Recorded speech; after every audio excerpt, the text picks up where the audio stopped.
வணக்கம். இது ஸ்ரீவாரி ஜோதிடம் தேனியிலிருந்து உங்கள் பிரசன்ன ஜோதிடர் தேனி சிவா. நம்ம இதில் நிறைய விஷயங்கள் பார்த்துட்டு வந்துட்டுருக்கோம். அந்த வகையில் சரியான நேரத்தில் சரியான ஒரு டாக்டரவோ அல்லது சரியான ஒரு வழிபாடவோ மேற்கொள்ள முடியுமா அப்படின்னா கண்டிப்பாக முடியும். சமீபத்தில் நடந்த ஒரு உண்மை சம்பவம். ஒரு சிறிய குழந்தை, அந்த குழந்தைக்கு 2 வயது ஆகுது.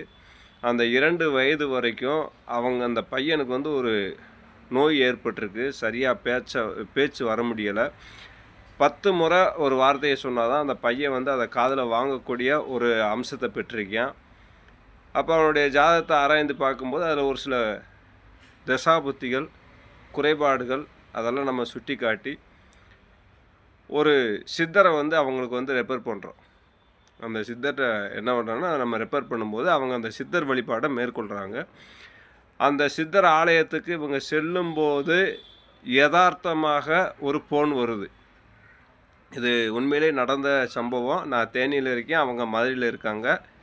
அவங்க நேரடியாக கூட பேட்டி கொடுக்குறேன்னு சொன்னாங்க. நான் இல்லை அப்படின்னு சொல்லியிருக்கிறேன்.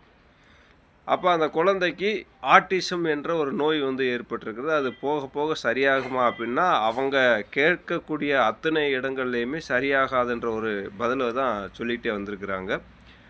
அப்போ அவங்க அந்த பையனுடைய ஜாதகத்தை ஆராய்ந்து பார்த்துட்டு, நம்ம வேறு யாரும் இல்லை, நம்ம பழனிக்கு அருகாமையில் உள்ள கணக்கம்பட்டி சித்தரை அவங்களுக்கு ரெஃபர் பண்ணுறோம். அவங்க இங்கேருந்து ஒரு காரில் கோயிலுக்கு போய்கிட்டு இருக்காங்க. போயிட்டுருக்கும்போது தற்செயலாக ஒரு ஃபோன் இந்த மாதிரி பையனுக்கு ஏதோ உடல்நிலை சரியில்லைன்னு சொல்லி கேள்விப்பட்டு, நீங்கள் இந்த டாக்டரை போய் பாருங்கள் அப்படின்னு சொல்லி அவங்க ஒரு டாக்டரை ரெஃபர் பண்ணுறாங்க. அப்போ அந்த டாக்டரை அவங்க ரெஃபர் பண்ணும்போது இவங்க என்ன பண்ணாங்கன்னா, போய் தரிசனமெல்லாம் முடிச்சுட்டு அவங்க ஒரு அன்னதானம் பண்ணிவிட்டு, அன்னதானத்துக்கு கொஞ்சம் அரிசி இதெல்லாம் வாங்கி கொடுத்துட்டு அந்த கோயிலில் அங்கேருந்து டாக்டரை பார்க்குறாங்க. அப்போ அவங்க ஒரு எம்ஆர்ஐ ஸ்கேன் பண்ண சொல்லிவிட்டு, அந்த எம்ஆர்ஐயில் இந்த நோயை குணப்படுத்த முடியும். அப்படி எவ்வளோ பெரிய விஷயம் பாருங்கள். அவங்க 2 வருட காலங்களாக இதை குணப்படுத்த முடியாது, இப்படி தான் இருப்பான் அப்படின்னு சொல்லி ஒரு சில டாக்டர்கள்லாம் சொல்கிறாங்க. 2 வயதுக்கு அப்புறம் அவங்க அந்த சித்தரை போய் தரிசனம் பண்ணிவிட்டு செல்லக்கூடிய நாளில் திரும்ப அவங்க அந்த இதை ஸ்கேன் ரிப்போர்ட்லாம் எடுத்துகிட்டு ஒரு டாக்டரை போய் பார்க்கும்போது இதை கொஞ்சம் கொஞ்சமாக சரி பண்ணிடலாம். எவ்வளோ பெரிய அதிசயம் பாருங்கள். உண்மையிலே உடம்பே சிலிர்க்குது. அப்போ ஒருவருடைய ஜாதகத்தில் நோய் தீருமா அப்படின்னா கண்டிப்பாக தீர்க்கும்.